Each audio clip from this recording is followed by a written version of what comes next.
में एक रात रुकने वाले को वो 1 लाख रुपए का इनाम घोषित करता है। रोहन और उसका दोस्त सोहन हवेली में जाने के लिए पहुंच जाते हैं। दोनों सामने खड़े होकर हवेली को ध्यान से देखते हैं और समझ जाते हैं कि कौन सी हवेली में भूत है और दूसरी वाली हवेली में एक रात रुक के आ जाते हैं। कैसे? दोनों को बाहर से ही कैसे समझ जाता है कि कौन सी हवेली में भूत है? सोचिए और मुझे आपका आंसर कमेंट करके बताइए।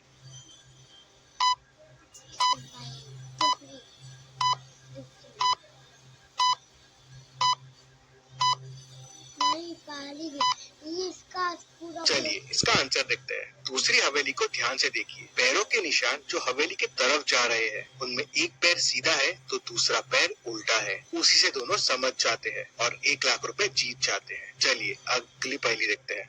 रोहन 1 वीक के लिए वेकेशंस के लिए जाता है। जब वो वापस आता है तो देखता है कि उसके घर में चोरी हो गई है। चोरी की तहकीकात करने डिटेक्टिव मेहुल पहुंच जाता है। रोहन को उसके 3 फ्रेंड्स पे शक होता है, जेमी, रेचल और सैम। मेहुल तीनों फ्रेंड से पूछताछ करता है।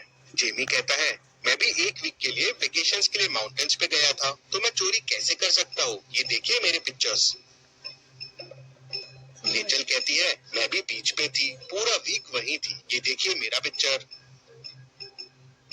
सैम कहता है कि मैं भी डेजर्ट्स में था, पूरा वीक सिटी में था ही नहीं, आप मेरी भी पिक्चर देख लीजिए। इन पिक्चर्स को देख के मेहुल तुरंत समझ जाता है कि कौन झूठ बोल रहा है। कैसे? क्या आप इन तीनों पिक्चर्स को देख के बता सकते हैं कौन झूठ बोल रहा है? सोचिए और मुझे आपका आंसर कमेंट करके बताइए।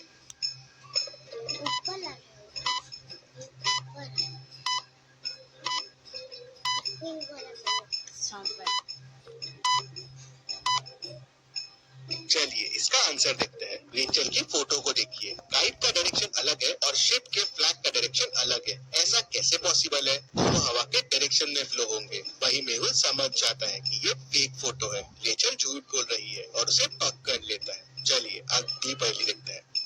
एक संडे रात को करीब 10 बजे रोहित का मर्डर हो जाता है। मर्डर की तहकीकात करने डिटेक्टिव मेहुल को बुलाते हैं। मेहुल क्राइम सीन पे पहुंचता है और जिन पे शक होता है उन्हें बुलाता है। आकाश, मैं तो पार्टी में गया था, मुझे कुछ नहीं पता है। मैंने रोहित को पार्टी के लिए पूछा था लेकिन उसने मना कर दिया। लखन, मैं शॉपिंग करने मॉल गया था, मुझे भी कुछ नहीं पता है।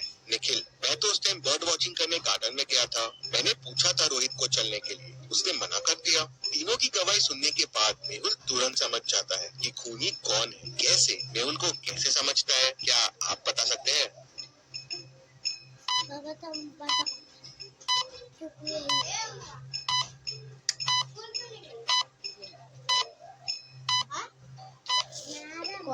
चलिए इसका आंसर देखते हैं। खूनी निखिल है। खून करीब 10 बजे हुआ।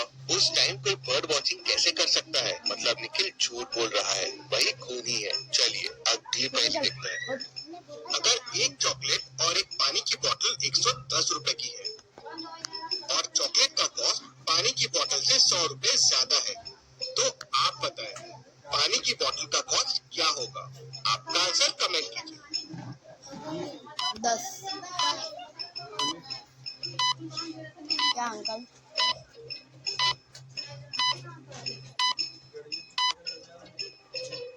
चलिए इसका आंसर देखते हैं। अगर आपने आंसर 10 सोचा है तो आपका आंसर गलत है।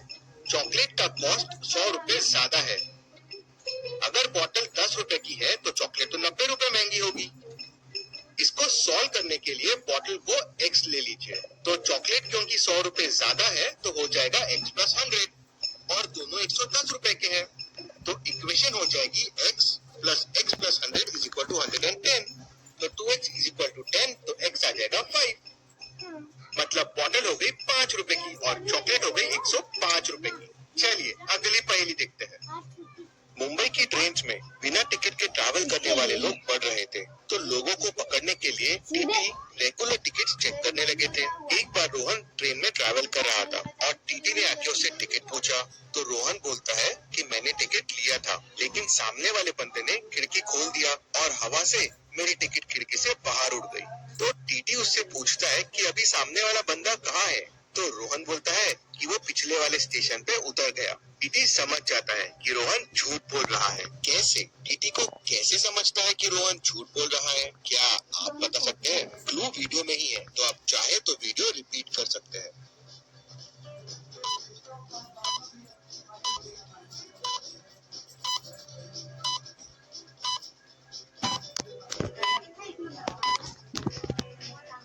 इसका आंसर देखते हैं। ट्रेन में हवा बाहर से अंदर आती है, तो खुद से टिकट खिड़की से बाहर नहीं जा सकती, वो हवा से ट्रेन के अंदर ही उड़ेगी। वही टीटी को समझ जाता है कि रोहन झूठ बोल रहा है। चलिए अगली पहेली देखते हैं। एक ट्रेन स्टेशन पे रुकी हुई है, अभी उसमें कुछ पैसेंजर्स है। थोड़ी देर बाद ट्रेन चलने लगती है। ट्रेन के अगले स्टॉप से 19 लोग ट्रेन से उतरते हैं और 13 लोग ट्रेन में चढ़ते हैं। ट्रेन में अभी 63 पैसेंजर्स है। तो आपके लिए एक सवाल है कि ट्रेन जब सबसे पहले स्टेशन से निकली थी तब उसमें कितने पैसेंजर्स थे? आंसर देखने से पहले आपका आंसर कमेंट कीजिए।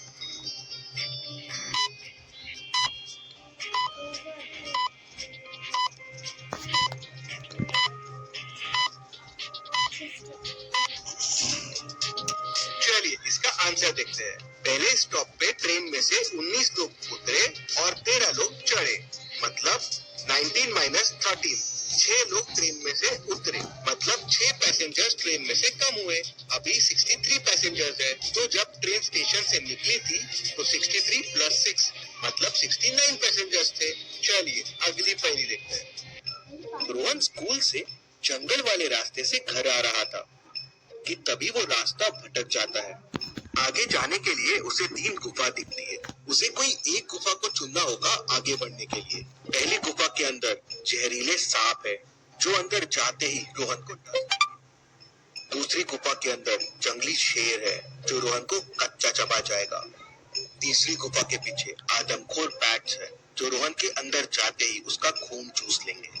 अब आप सोचिए और मुझे बताइए, तीनों में से रोहन को कौन सी गुफा चुननी चाहिए?